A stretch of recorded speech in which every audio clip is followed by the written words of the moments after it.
짧게 뭐 6개월, 1년 이런 게 아니라 한 3년, 5년 정도 보고. 왜요?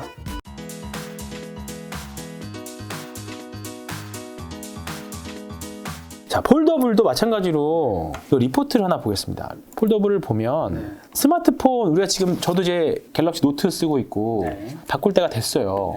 바꿀 때 아직 안 되신 것 같고. 아니, 저 이번에 바꿨어요. 그렇죠. 이번에 22 바꾸셨- 플러스. 논란이 많은, 이 논란이 많은 걸 바꾸셨. 제가 근데- 주주라서 나라도 여기 매출을 높여드려야겠다. 그러신 분들이 많죠. 근데 이제 이건 저희 회사에서 나온 이제 신한금융투자에서 나온 리포트인데 좀 길게 쓴 리포트라서 좀 내용이 좋아서 이제 네. 저희 회사를 홍보하려고 한 게 아니라 좀 내용이 좀 알차가지고 좀 겸사겸사 갖고 왔는데요. 지금 어쨌든 스마트폰은 더 이상 성장을 보여줄 게 새로운 걸 보여주는 게 좀 사실 이제 좀 어렵죠. 어렵습니다. 보면 스마트폰은 사실 뭔가 바꿔도 사실 쓰는 내용은 똑같잖아요. 사실 맞아요. 우리가 쓰는 거 SNS, 카메라 또 뭐 쓰나요? 없잖아요. 별로 없죠. 없죠. 사실 뭐 게임 뭐 엄청 많이 안 하실 것 같고, 그죠? 그거 이게 아니면 뭐 여담을 한 얘기지만 이 유튜브에도 이 카테고리가 많잖아요. 네. 그러면 이제 테크 유튜버들이 한창 전체적으로 이제 성장하는 시대가 있었거든요. 근데 요즘에는 그렇지 못한 그렇죠. 게 휴대폰이 나와도 맞아요. 별반 다른 게 없는 없죠. 거야. 사실 그 안에서 몇 개 달라지고 하는 게 우리 쓰는 사람들이 못 느끼죠. 맞아, 뭐 그죠. 그러니까 사실 뭐 진짜 전문가적으로 이거를 해서 뭐 스마트폰으로 영화를 만들면 모를까. 우리 어차피 쓰는 거 뭐 카카오톡, 그죠. 뭐 페이스북, 인스타, 유튜브 그죠. 그런 다지 거잖아요. 뭐. 그러니까 지금 스마트폰 업체들은 뭔가 이 폼팩터라고 하는 아예 기존의 스마트폰 틀을 바꿔야 돼요. 이것도. 그렇죠. 예. 그러려면 삼성전자는 결국은 어쨌든 지금 폴더블에서는 압도적인 MS를 갖고 있는 삼성전자거든요. 그렇죠. 그러면 선도 업체면 이 부분에 대해서 먼저 치고 나가려고 할 겁니다. 그러면 어차피 상반기에 갤럭시 시리즈가 안 됐다라고 하면 하반기에 역량을 집중할 수밖에 없고, 만약에 이제 다음 핸드폰 바꾸시면 폴더블을 바꾸실 의향이 있으세요? 왜냐면 점차 많이 보이고 하길래. 그죠. 이게 좀 사람들도 많이 늘어나고 들고 있어요. 다니고 하길래. 플립 같은 경우에는 사실 이제 많이 제 주변에도 많이 있고, 저도 아마 이제 다음 핸드폰을 바꾸면 아마 폴더블로 바꿀 것 같은데 자연스럽게 그게 바뀌는 구간이 있다고 보거든요. 그러면 결국은 스마트폰은 폼팩터 바뀐다라고 하면 옛날에 피처폰에서 스마트폰 바뀔 때 관련 부품 주식들이 엄청 올라갔다. 그런 경험들을 했다고 하면 이제 본격적으로 올해하고 내년 정도가, 지금 예를 들어서 이제 갤럭시 폴드 같은 경우에는 1, 2가 어떻게 보면 약간 그 선구자적인 이미지, 프론티어 정신 있으신 분들이 많이, 얼리어답터들이 많이 사셨잖아요. 두껍기도 두꺼웠고 무거웠지만 새로운 제품을 쓰려고 하는 그것들 때문에 했는데, 이제부터는 조금 어느 정도 G플립이 좀 어느 정도 성공을 했다 보니까 이제 좀 이제 바꿔도 되겠다는 생각들이 많이들 하실 것 같아요. 뭐 제 생각일 수도 있습니다만 그런 관점에서 본다라고 하면, 그리고 여기 나온 리포트 내용들 보면 여기 핵심이거든요. 어쨌든 우리가 2020년, 2021년 우리가 그 코로나 때문에 가전 이런 거 다 많이 바꿨다고 하잖아요. 근데 폴더블 이제 그래서 2022년부터는 이 수요가 좀 부진을 해도 핸드폰의 폴더블 산업은 분명히 작년 대비 100% 성장한다. 이제 전망치입니다. 이게 뭐 그냥 주먹구구식 쓰지 않았을 거 아니에요. 그렇죠. 그냥 그죠? 뭐 100% 적을까? 그냥 그건 아닐 거란 말이죠. 어느 정도 근거가 있으니까 이게 적었을 건데, 그리고 2차 부품사들, 흔히 말하는 폴더블에서도 소부장들의 부품 주문량이 늘고 있다. 그러니까 이런 부분들이 그러면 한 발 갈수록 어쨌든 만들어야 되니까, 잘 팔리든 안 팔리든지 간에 만들려면 이 안에 들어든 힌지든 뭐든지 간에 팔아야 되니까, FPCB든지 간에 팔아야 되니까 이제 그런 부품 주식들이 될 거고, 수요는 일부 부품사들에 집중될 겁니다. 이게 지금 제 눈에 제일 보이는데요. 뭐야? 일부 부품사들. 네. 이 회사들 어딜까? 네. 그래서 보면 디스플레이와 힌지는 2023년에 다 업그레이드 된다. 힌지가 이제 접히는 그 경칩이잖아요. 그래서 보면 다 근데 아시는 분 종목들입니다. 파인테크닉스, KH바텍, 인터플렉스, 세경하이테크, BH, 노바텍까지. 이 정도인데 제가 봐도 이 정도가 제일 좋아 보여요. 흐름도 제일 좋고. 하나씩 종목을 보면 파인테크닉스가 대표적인, 주식이 빠지지 않았어요. 빠졌어도 빠르게 올라왔죠. 주식은 기본적으로 저는 떨어지려고 하는 습성이 있다고 봐요. 네.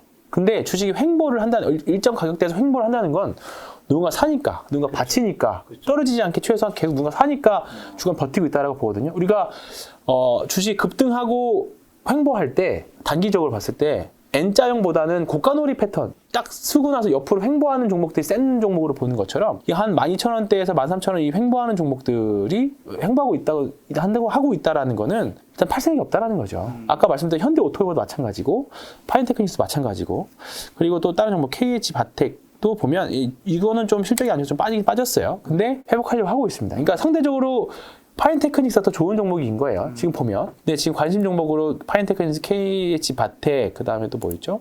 인터플렉스. 네.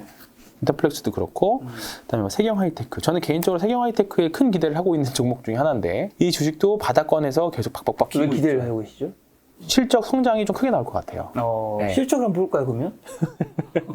지금은 별거 없을걸요? 지금은? 네, 근데 왜 그런 생각을 하실까? 보시면 올해 1분기 실적 별로 좋지 않았는데 이게 아마 수정되긴 할 겁니다. 근데 올해보다는 내년 실적, 내후년 실적까지 보면 지금 보면 시가총액이 2,700억인데 2024년 실적이 700억 영업이익 본다라고 하면 아직 신뢰성은 높진 않지만 본다라고 하면 너무 싼 흐름이 됐죠. 퍼가 뭐 지금 2024년 퍼 땡겨오면 4-5배 되니까 충분히 가격 메리트도 있고 제가 요 세경 하이테크하고 제가 예전에 좋아했었던 게 신흥 SEC라고 있거든요. 이거 2차 전지 그 폭발 방지 부품 만드는 회사인데요. 요거 느낌이 좀 약간 요 정도 느낌 아닐까?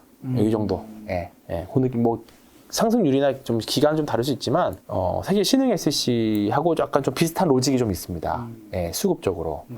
그래서 세경 하이테크는 조금 기대를 하고 있는 종목 중에 하나입니다. 네. 근데 뭐 종목의 뭐 파인테크에서 성과는 더 좋을 수 있지만 어쨌든 그거는 좀 약간 지금 구간에서는 좀 개인적으로 모아가도 되지 않을까 하는 종목이 세경 하이테크고요. 그래서 어쨌든 간에 옥석 가리기 되게 중요하다. 네. 그런 내용을 보고 있습니다. 그래서 관심 종목 요거는 한번 인터넷에서 구해 보시면 되게 쉽게 구하실 수 있는 자료입니다. 그래서 결국은 우리가 더 크게는 이제 노트북도 접잖아요, 요즘은. 네네. 더 크게는. 그러니까 분명히 기회가 있다. 경치 부분에서 분명히 더 기회가 있을 거다. 힌지에서 기회가 있을 거라고 봐서 뭐 여전히 뭐 이런 리스크도 있죠. 단가라던가 이제 경쟁사라던가 중국 부품을 올 수 있는 거 아니냐라고 하는데 뭐 보면 결론적으로는 그렇지 않다. 그래서 올해 폴더블은 성장할 수 있다. 네. 그렇게 해가지고 아직 안 오른 섹터, 그러니까 제가 말씀드렸던 5개 섹터 중에서 지금 3개는 어느 정도 신세가 조금씩 났는데 네. 하반기에 기대할 수 있는 게 결국 폴더블은 하반기에 기대를 할 수 있는 거고요. 그 다음에 이번 여름에는 자율주행 쪽 좀 기대를 개인적으로 좀 하고 있고 그 중간중간에 또 뭐 조선이라던가 네.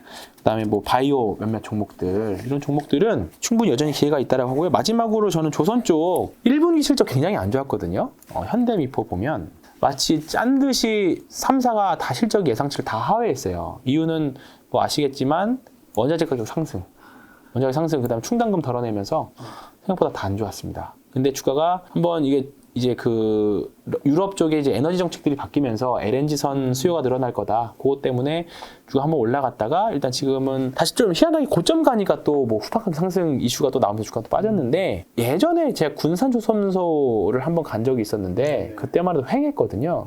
근데 올 상반기에 나온 기사를 보면 현대중공업 군산조선소 영업 개시했다라는 게 나왔거든요. 이제 다시 가동하기 시작했다는 거. 뭐 물론 이제 인력이 좀 부족하고 뭐 그런 게 있긴 하겠지만 건설이랑 조선사의 차이점, 공통점은 수주 산업이라는 건데 차이점은 건설은 고정비가 없고 조선은 도크를 계속 돌려야 되기 때문에 고정비가 있다는 거거든요. 근데 정말 오랫동안 가동되지 않았던 군산조선소를 돌릴 정도면 고정비 감소해도 물량이 들어온다는 거잖아요. 그러니까 최근에 보면 이제 이거 실적 발표하고 다음날 뭐 이건 현대중공업 바로 수주 계약 나왔고 네.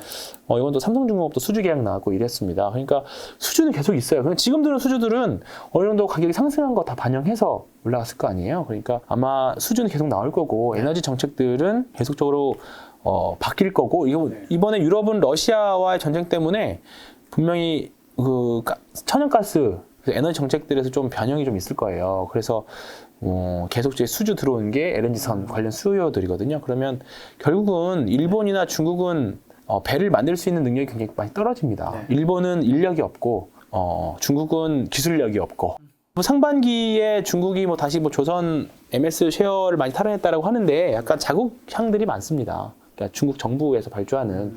근데 이제 글로벌리하게 의미 있는 수주들을 하는 건 결국 한국의 조선사들이거든요. 지금 조금 힘들 수 있기는 한데 추세적인 저는 상승에 대해서 저는 보고 있고 기술적으로도 이게 보면 이제 바닥에서 거래량들이 계속 나오고 있거든요. 이게 어떻게 보면 매집의 거래량들이에요. 그러다가 매집하다가 횡보하면서 에너지를 응축하고 있다가 이제 트리거가 나오면 네. 예를 들어서 뭐 실적이 생각보다 좋다 또는 뭐 에너지 정책들 뭐 수주가 계속 나온다고 하면 이제 이런 시클리컬 업종들은 관성이라는 게 있습니다. 한번 딱 상승하면 쫙 붙으면 쭉 밀고 올라가는 그런 흐름들이 있거든요. 그런 걸 한번 기대해 볼 수 있는 거고 이것도 마찬가지로 조선사들이 있다라고 하면 거기에 납품하는 네. 기자재 업체들 있죠.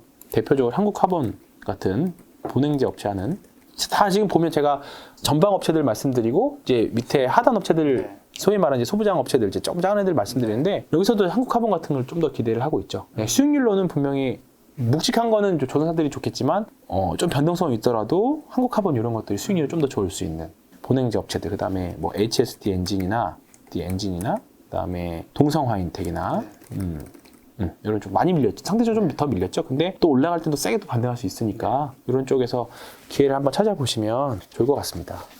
지금 팀장님이 이제 긴 시간 또 얘기해 주셨는데 어떻게 보면 팀장님은 이제 주식을 사서 네. 그렇게 뭐 무조건 오래 가져간다기보다는 사서 이제 좀 사서 트레이딩도 하고, 그러니까 트레이딩을 하는 것도 네.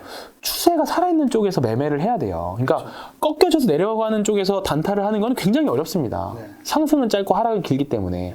근데 그 단타도 결국은 뭐 기법도 있고 뭐 여러 가지 매매 원칙들 이런 거 있겠지만 상승 추세에서의 하는 매매는 이거 우리가 2020년, 2021년에 겪어보셨을 거예요. 단타 하시는 분들도 주식시장이 좋으니까 뭐 흔히 말하는 기술적 분석 아무거나 기법 아무거나 적용해도 다 성공했을 거예요. 근데 추세 하락했을 때는 그 성공률이 굉장히 떨어집니다. 그래서 추세가 좋은 종목에서 그러니까 똑같은 예를 들어서 현대미포조선을 매매를 한다. 네. 뭐 한국航우주를 매매를 한다라고 했을 때 장기적으로 하는 계좌 따로 있고 네. 또 매매하는 계좌에서는 또 그 안에서 또 매매하는 거예요. 그러니까 장기적으로 추세가 상승하는 종목, 추세가 좋아질 걸 예상하는 종목에서 단타를 해야 성공률이 높아지지 하락 추세가 되는 종목에서는 매매 확률이 없다. 결국은 종목과 섹터의 피킹이 제일 중요합니다. 주식 선택, 주식은. 특히 한국 주식시장에서는 결국 한국 주식은 환율이나 전체 뭐 이렇게 글로벌 환경에 굉장히 취약한 나라이기 때문에 어쨌든 주식시장 자체가 장기 투자가 굉장히 어렵다라고 봐요. 네, 그래서 결국은 사이클을 잘 타는 게 중요한데 그러려면 섹터의 피킹이 제일 중요하다. 네, 근데 지금 말씀드렸던 것 중에서 좀 기회가 있을 것 같다. 네.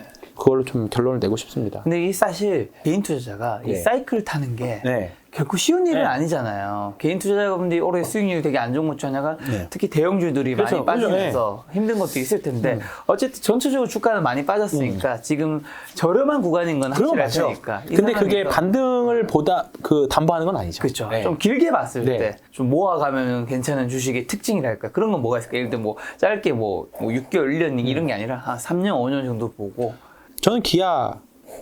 네. 기아. 네, 기아. 네. 왜요? 기아는 일단은 우리가 지금 차 살려면 네. 실적도 실적이지만 성장성을 보여줄 수 있는 그 느낌으로 말씀드리면 안 되죠. 지금 기아차 살려면 1년 넘게 기다려야 돼요. 그 기간도 좀 많이 길어졌고 어쨌든 지금 인플레 구간이 지나고 어쨌든 그 반도체 공급이 좀 원활해지면 분명히 가격은 좀 떨어질 거예요. 대신에 Q가 이제 좀 판매량이 좀 늘어나겠죠. 지금은 가격이 올라가고 Q가 좀 떨어지는 구간인데, 근데 가격이 기업들이 뚝 떨어뜨릴까요? 그러지 못할 겁니다. 근데 Q는 판매량 늘어나겠죠. 그런 관점에서 보면 기아 자동차 업종이 그래도 시장에서는 좀 주도 업종 역할을 할 수 있는 확률이 높다고 보고요. 지금 기아 보면 얘 혼자서 대형주 중에서는 전쟁 직전으로 돌아왔어요. 네, 물론 이제 좀 단기 한 20% 올라와서 이제 조정면 들어가고 있기는 한데, 오히려 이제 반도체 수급이 좀 풀리면 실적에 대한 그동안 이연됐던 수요들이 터지면서 좀 실적도 좀 보여주겠죠. 그래서 이 구간이 해결되면 저는 오히려 정고점 갱신할 수 있는 종목이 자동차 중에서는 기아가 아닐까 이렇게 좀 보고 있고요. 자동차 부품주도 지금 다 박박 기고 있거든요. 만도나 현대모비스나 이런 쪽인데 이쪽도 얘네 지금 부품주들은 지금 원가 상승을 원성차 업체한테 전가를 못 하고 있습니다. 물류비까지도 다 고지 다 받아들이기 때문에 부품주들은 지금 싸게 모아가는 구간은 맞는 것 같은데 다만 뭔가 배팅해서 지금부터 간다 그 정도 하기엔 좀 시간 좀 걸릴 것 같고. 지금 대형주 중에서는 아까 전에 말씀하신 삼바. 삼성 바이오로지스랑 네. 기아 삼바하고 기아 좋게 정도. 보시네요. 네. 자, 팀장님 오랜만에 나오셨는데 한 네. 3개월 정도 만에 나오신 것 같은데 네. 다음 달에는 이제 한 달 만에 뵙도록 하고요. 네. 자, 다음 달 어차피 뵐 테니까 네. 지금 이제 현재 증시에 이제 어쨌든 한 달 사이에 벌어질 뭐 증시의 투자 포인트 및 눈여겨봐야 될 변수만 한 번만 좀 정리해 일단은 주신다면. 다음 FOMC까지는 네. 힘듭니다. 일단은 계속 힘든 시장은 어쩔 수 없이 갈 것 같고요. 변동성 시장이라고 비추세 시장, 변동성 시장, 대응 요 세 개입니다. 그래서 일단은 너무 극단적으로 안 좋게 생각하실 것도 없고요. 여기서 더 밀리면 더 밀려봐라 내가 주식 더 사고 말지. 약간 이제 현금이 없으신 분은 어쩔 수 없지만 지금 구간에서는 포기한 건 아닙니다. 그러니까 여기서 바닥을 예측하는 의미가 없어요. 기다리면 올라올 구간이라는 거에 대해서는 맞는데 어디까지 갔다 올라오느냐. 그게 문제인 거죠. 고점은 점이에요. 고점은 딱 찍고 내려오잖아요. 근데 바닥은 면적으로 대응하시면 돼요, 면적. 예, 이 구간에서, 어딘지 모르지만 이 구간에서 보면 이 구간에서만 분할해서 사면 올라온다. 대신에 올라오는 종목들의 반탄력은 좀 결은 바뀔 겁니다.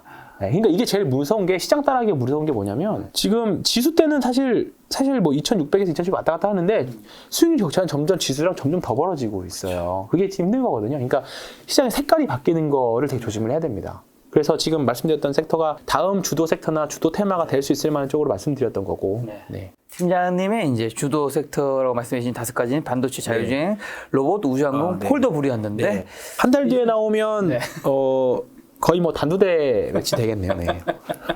한 달 뒤에 이 섹터도 어떻게 네, 한번 기대를 있는지 해봅니다. 체크하고 네. 또 앞으로 또 좀 더 좋게 보시는 거는 이제 자율주행과 폴더블 쪽이 네. 위가 좀 많이 열려 있는 것 같다. 뭐 6월 달에는 그나마 만약에 이제 5월 달 정도가 인플레 고점이고 이제 FOMC 앞두고 지금 75bp 인상 안 하겠다라고 했음에도 불구하고 시장에서는 그럼 뭐야 75bp 할 것 같은데 그렇게 바라보고 있거든요. 그러다가 50bp 인상 딱 해버리면 그리고 좀 약간 지표들이 4월 달, 5월 달 대비 좀 안정화되는 지표들이 3, 4월 지표들이 이제 5월 달, 6월 달 나올 건데 그러면 이제 피크아웃 또 이제 좀 만물로 돌아가고 그다음에 전쟁도 끝나는 거 이거 자체가 예상하는 것 자체가 좀 어렵기는 한데 그 부분이 지나고 나면 그래도 지금보단 나지 않겠죠. 어떻게 보면 그런 생각도 잠깐 드네요. 우리가 지금 나와 있는 뭐 중국, 그다음에 뭐 금리 인상, 그다음에 우크라이나 사태, 그다음에 물가, 뭐 기타 등등 알려진 악재 대표적인 악재가 4-5개가 사실 우리 다 알고 있잖아요. 그렇죠. 이 악재가 나중에 끝나는 타이밍이 혹시 그렇죠. 기분 좋게 같은 타이밍에 그렇습니다. 지금 보면 오히려 신흥국들이 더 센 흐름 보이고 있어요. 브라질이나 칠레 이런 데는 엄청 많이 올랐거든요. 뭐 우리가 관심은 없지만 근데 지금 우리나라도 사실 상대적으로 되게 강한 나라 중에 하나예요. 미국 대비하면 오늘도 사실 미국 폭락한 거 배우면 되게 선방 잘 했거든요. 어제 야간 선물에서 2% 밀렸음에도 불구하고 코스피는 1.4, 코스닥은 조금 더 강하게 0.89 그 정도로 만회했기 때문에 강한 건 맞습니다. 네. 왜냐하면 주도주가 있어서 그래요. 우리나라는. 네. 알겠습니다. 다음 달에는 제가 단두대 준비해 놓겠습니다. 네, 알겠습니다. 팀장님. 다음 달에 뵙도록 하고요. 네. 오늘 만남의 손님은 황윤영 팀장님이었습니다. 지금까지 여러분 소중한 시간 함께 해주셔서 정말 감사합니다. 오늘도 김 작가였습니다. 고생 많으셨습니다. 네.